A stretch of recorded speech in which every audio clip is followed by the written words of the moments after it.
Sana pa tayong news. Good afternoon sa inyong lahat. Ay nako, ang dami-dami nyo. How nice naman at magkakasama tayo ngayong araw na ito para panoorin ang isang napakagandang pelikula. True. Na ito'y kapupulutan talaga ng malaking aral, malaki. Sapagkat pamilya po ang involved dito. Pamilya natin. Tita, magre-ready na ba kami ng tissue? In 2 minutes. In 2 minutes. Okay. We'll find time to grab tissue. Tita Ses! Bate, please. How are you? Alen? Bate. Magandang hapon po sa inyong lahat. Maligaya po kami sa inyong presence ngayon. Nagpapasalamat kami at kayo nagbigay ng panahon para sa aming pong pelikula. We hope i-enjoy nyo ito dahil confident kami na ito, kahit na sabihin mo ito ay gawa ng mga Koreano, pero napaka-Pinoy po ng kwento niya. Kung ano po yung mga makikita ninyo, I'm sure makaka-relate kayo at tayo ay may nanay, lahat tayo ay may lola, lahat tayo may pamilya. So sana paglabas ninyo, pagkatapos yung mapanood ito, ay kapulutan ninyo ng magandang aral. At gusto ko rin po i-remind, siguro Mother's Day, Yes! ito ay magandang regalo para sa inyong lola, nanay, dahil pagkatapos ng pelikulang ito, mag-iba ang tingin nyo sa kanya. Thank you. Tita Pero Nova. maidagdag ko lang, I would also like to thank, siyempre naman, si CBS na. Yes! Our producer, Nathan Films. Maraming salamat at kami po ang napili ninyo para po i-dub itong Korean movie na ito into Tagalog. Sapagkat I know for sure after this showing natin, talaga pong ibig panonoorin ng mga tao sapagkat naiiba ito. At kami po ay medyo nahirapan din dahil alam nyo na hindi naman po kami marunong magsalita ng Koreano.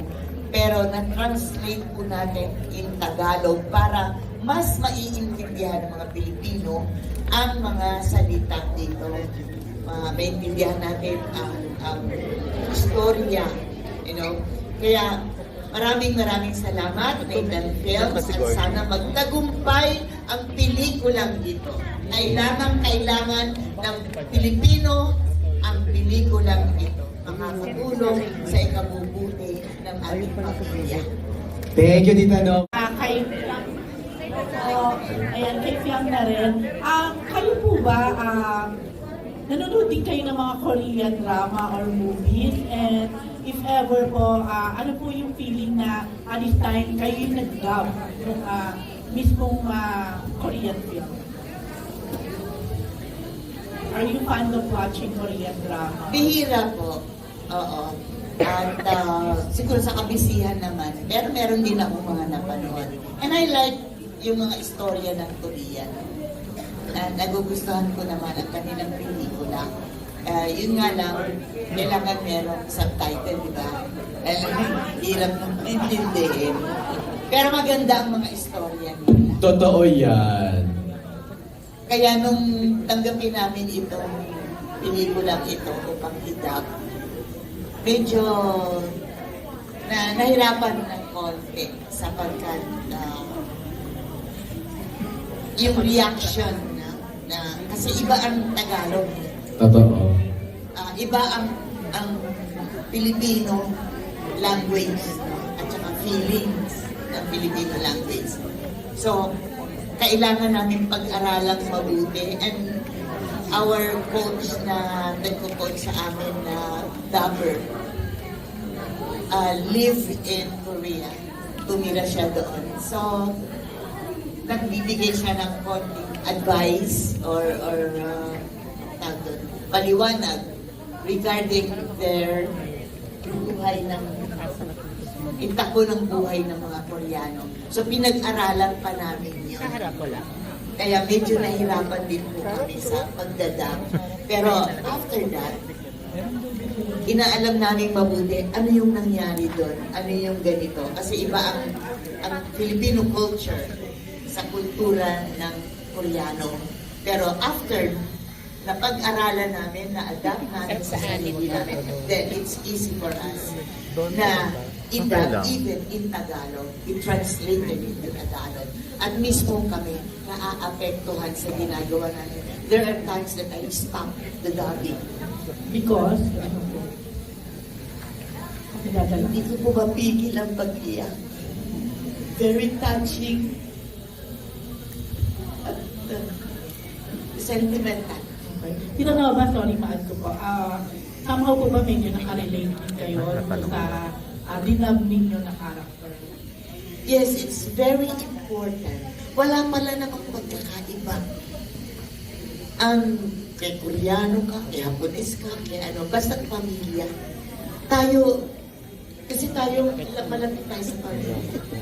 This is all about family. And the more you will love your family after watching, dito natin makikita yung totoong aral. Dito yung paano mo mahalin ang pamilya mo. And just leave it that way hanggang sa matapos niyo mapanood.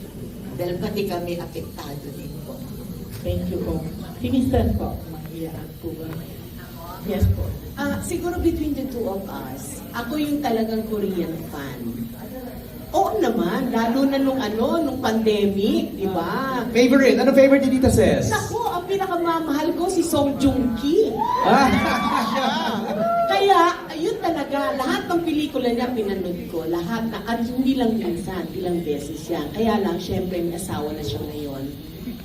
Anyway, kaya nung sinabi ni Ibiang na magdadab ako ng Korea, sabi ko, Biang, pupunta ba tayo sa Korea? Makikita na ba kami ni Song Joong Ki? Siyempre, biro-biro namin yan. Yeah, for me, hindi ako stranger sa Korean novel. Nagustuhan ko, na-excite ako kasi this is going to be my first time to dub a full-length film feature na hindi na Korean. So, that part, yes, dun sa question mo, doon naman, just a reaction to Nova. If you notice na medyo naging emotional siya kanina. Kasi in real life, may mga linya kasi sa pelikula na ramdam, ako, I'm speaking for myself, ramdam na ramdam namin dalawa, lalo na nung si we be best friends in the movie and in real life. Para kaming magkapatid. At may linya kami na pag mabubuhay ka ulit, ikaw ang guardian angel ko, parang gano'n. Because sa totoong buhay, ganun siya sa akin. So, nung nagdadab kami, may mga times na natatawa kami kasi nakikita namin yung sarili namin magkaibigan na tapos nag-aaway sa tutungpat. Pero yung minsan, you argue and then yung babati kayo and you know, I don't want to give it away. Pero sa ganoong punto, naramdaman namin, kaya may time na nagdadab kami, hindi namin alam bakit kami lumulong. Thank you po. Thank you.